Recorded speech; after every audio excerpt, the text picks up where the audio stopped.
Hello, this is Tony Harris, and I'm the co founder and co creator of the lifestyle brand Becoming Discipline. Hello, hello, hello. Good morning, good morning, good morning. I wanted to run something by you all, and you all let me know what you think. Right now, for Becoming Discipline, I am not providing my own content. I am interviewing others, and I'm sharing their testimonies and their tips and tricks on the issue of becoming disciplined. And here's my plan that I have certain milestones or there's certain standards that I personally have put upon myself before I begin providing content on the issue of discipline. Because I always believe it's almost like that old Gandhi, that old story about Gandhi. And I don't know how true this story is, but it's a story that I heard about, is that there was a woman who brought her child who was getting sick from eating sweets or candies to Gandhi. And this child was looked up to Gandhi with great esteem. And she brought her child to Gandhi, and she waited in a long line to speak to Gandhi. And when she spoke to Gandhi, she asked Gandhi, "Hey, can you please talk to my child about eating chocolate, because chocolate is making my child sick. So can you do something about my child eating chocolate, because my child really looks up to you?" So then Gandhi told the mother, "Bring your child back in 1 month." So the woman waits a month, and she's kind of befuddled by this, like, "Well, why can't you just help me right then? I stood in that long line." So she waits a month, she stands in the line again. And after waiting in the long line, she comes back and she says, "Mr. Gandhi, can you please talk to my child about, about his chocolate eating, because his chocolate eating is making him sick. He has a condition. He can't eat chocolate. Can you talk to him about this?"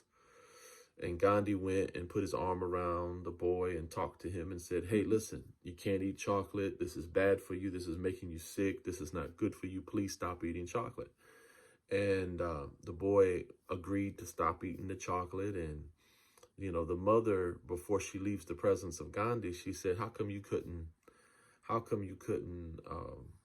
ask him to do that a month ago?" And Gandhi responded to her, "First, I needed to stop eating the chocolate." So whether that story is true, I thought it was very profound.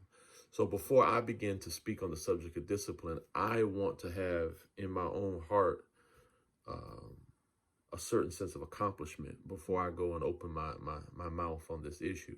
So I have certain milestones. And I wanted to talk to you about one of these milestones because I'm unsure about one milestone. But let me talk to you about the ones that I'm more sure on, or I have more confidence on. Physical milestones. I hope to have before I begin speaking about the subject of discipline, I hope to have under 18% body fat, 214 pounds, and I want to pass the minimum for my age, both the Army PT test and the Marine Corps PT test. But that's just the minimum for my age before I begin to open my mouth and speak about the subject of discipline. I don't need to be the most fit in the world. I don't believe, but I do believe that there should be some standards there before I go and open my mouth. Um, Financially, uh, the standard that I put upon myself before I begin to speak about the subject of discipline is I don't want any debt but mortgage. I want to be tithing over 10% and investing over 15%.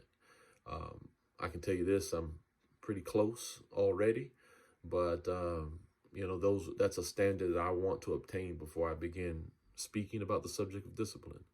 Data organization, inbox zero is the goal, and then also every urgent task properly prioritized.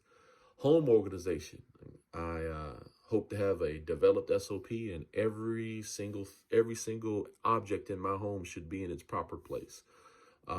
That's my goal before I begin to speak on the subject of discipline. That's my milestone. Milestone's a better word than goal.